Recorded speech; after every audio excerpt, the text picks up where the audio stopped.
ഇപ്പോൾ നമ്മളോട് ചേരുന്നത് കാർഡിനൽ ബാനിയാസ്കോ ആഞ്ചലോ ആണ്. കാർഡിനൽ 14 വർഷം ജനവെ രൂപതയുടെ ആർച്ച് ബിഷപ്പായിരുന്നു. അതുപോലെ തന്നെ അതിനുശേഷം 10 വർഷം ഇറ്റാലിയൻ ബിഷപ്പ് കോൺഫറൻസിന്റെ പ്രസിഡന്റ് ആയിരുന്നു. 5 വർഷം യൂറോപ്യൻ ബിഷപ്പ് കോൺഫറൻസിന്റെ പ്രസിഡന്റ് ആയിരുന്നു. പിതാവിനോട് ഇപ്പോൾ ചോദിക്കാനുള്ളത്, ഈ അവസ്ഥയിൽ, പരിശുദ്ധ പിതാവിന്റെ ഈ സങ്കടം നിറഞ്ഞ ഈ അവസ്ഥയിൽ, രോഗത്തിന്റെ അവസ്ഥയിൽ അനേകം ആളുകൾ ഒരുമിച്ച് കൂടി ഇവിടെ പ്രാർത്ഥിക്കുകയുണ്ടായി വത്തിക്കാൻ സ്ക്വയറിൽ വെച്ച്. അപ്പോൾ പിതാവിന് എന്താണ് ഈ ഇമോഷനെ, ഈ വളരെ ഡിഫിക്കൽട്ട് മൊമെന്റിനെ കുറിച്ച് പറയാനുള്ളത്? Allora vorrei chiedere a lei, questa serata tutti siamo venuti per pregare per Santo Padre, sia cardinali, sacerdoti, suore e fedeli. Come sente questo momento di preghiera per Papa Francesco? È una grande emozione in tutti noi e in tutta la Chiesa nel mondo e non solo. E certamente rafforza la nostra fede, la preghiera questa sera ha rafforzato la nostra fede, l'amore alla Chiesa e l'amore per il Santo Padre Francesco. Per questo siamo stati qui e continueremo ad essere qui. Proprio perché ci lega, ecco, al Santo Padre, ecco, un affetto, una riconoscenza, tutti particolari. Desideriamo invocare dalla Madonna e dal Signore Gesù la sua salute.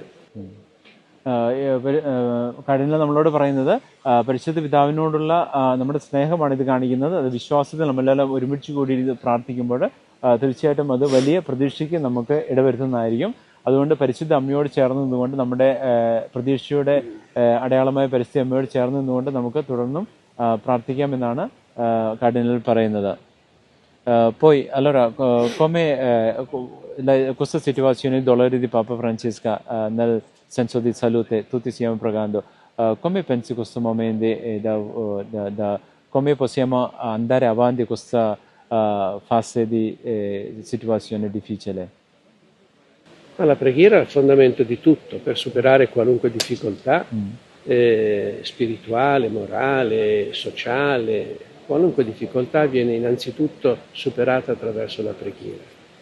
E quindi dobbiamo avere molta fiducia nella preghiera e stringerci attorno al Signore e attorno a colui che è il successore di San Pietro.